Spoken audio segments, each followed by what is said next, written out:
Starbucks gave its current CEO the boot and has named Chipotle's CEO as his replacement. According to the Wall Street Journal, Starbucks has appointed current Chipotle Mexican Grill chief Brian Niccol as its next leader as it works to turn around its business and contend with activist investors. Current Starbucks chief Laxman Narasimhan has stepped down as CEO and board director after roughly 16 months on the job. He was the first outside boss to lead the modern iteration of Starbucks and was handpicked by Howard Schultz to be the successor.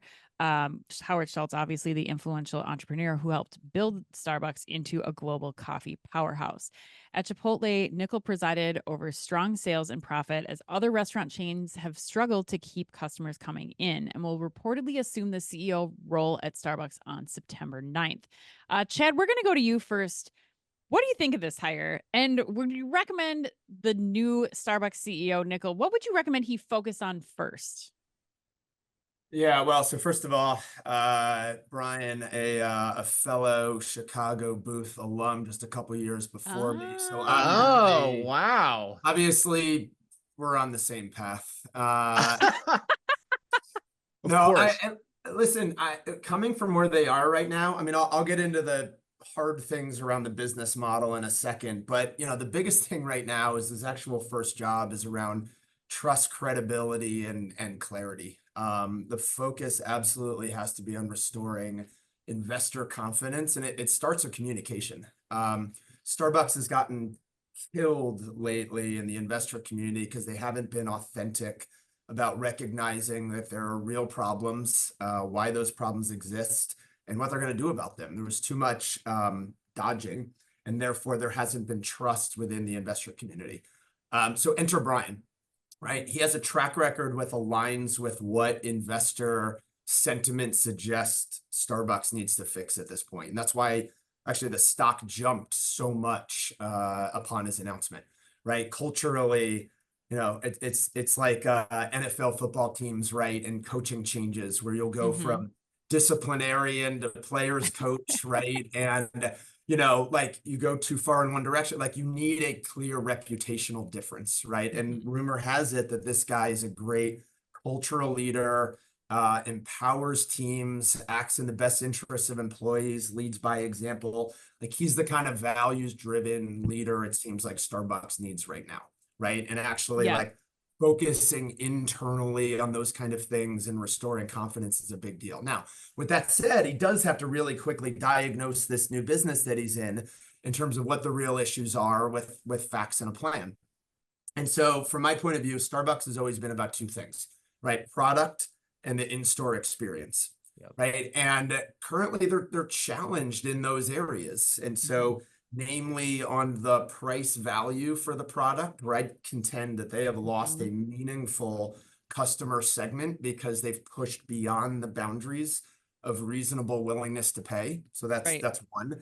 And then number two, like a really disrupted customer experience because of poor speed of service and excruciatingly long lines, right? And so Brian's track record is actually building growth through innovation, focus on product, and delivering exceptional customer experience. So overall, there's reason to believe here. Yeah, I think you just nailed that, Chad. You really hit on every single point that I think is going to be so critical to Niccol's kind of coming in and really reshaping what Starbucks is for the customer and for the shareholders too. Adam, anything that you'd add in here? And I'd ask you, last time you went to Starbucks, how long did you have to wait for your order? Actually, I didn't. It was ready for me, so Oh, wow. I have. But Because you I did will mobile, say, you did order ahead, right? I did mobile order. Yes, I don't go into. I never go into a Starbucks and just walk up to the counter anymore. But Brian or Adam, what's your experience been?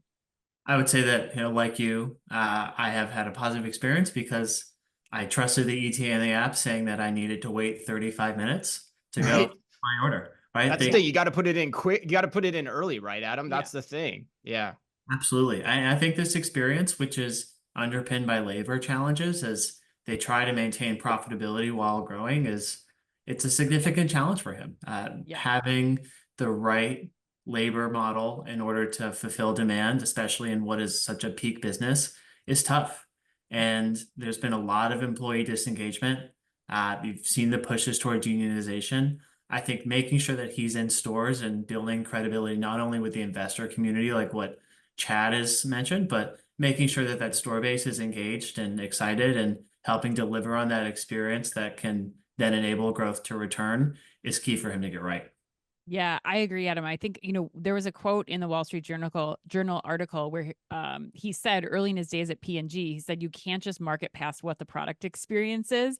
He was talking specifically about, a scope gum that they were trying to release and customer dissatisfaction with it. And so I'm hopeful that like we see him kind of go with that as the mantra. Like you can't just keep pushing it and pushing it and pushing it and hoping that, these customers still hold on and go to Starbucks, and that he's really starting to make some real changes. But Chris, I'll have you close us out here. What are your thoughts on this hire? Yeah, I would echo many of the sentiments, but I'd probably emphasize one pretty overtly. I think, first of all, you look at the hire. I love the hire from a background standpoint. This guy has the experience, which is something I think is very needed when you're looking at a position like this. You need to know the industry that you're going into. I think it's always a benefit. And I think if memory serves, I called that out when Laxman got hired initially. Like he was from Reckitt. Like, how does he know how to run Starbucks? I think that's a good question to be asking. Or like when Michelle Gass went from Starbucks to Kohl's, like where's the synergy there, or the alignment there in understanding how things work? But the other point I'd bring up, and Nicole's got a great background at Yum prior to Chipotle too, very extensive. So, but the big issue for me is which way do you take the brand? So this is what I'm going to extend the comments that Chad was making. I mean, I think, I said weeks ago on the show that I think they probably wish they could disinvent the mobile ordering process in a lot of ways, because it's hamstringing them. The wait times are longer. We also said that prices are up at Starbucks. Things have gotten so expensive that people are starting to evaluate trade-offs. And so to solve it, I think the only way you can solve it, honestly, is you have to go back to the experience of Starbucks. You play on you can't just play on I just need to get heroin into as many arms as possible through mobile ordering, because then people will start to trade away over time. And so that's my advice for him, is play on the experience. Don't play on the digital, just get coffee into as many people's hands as possible.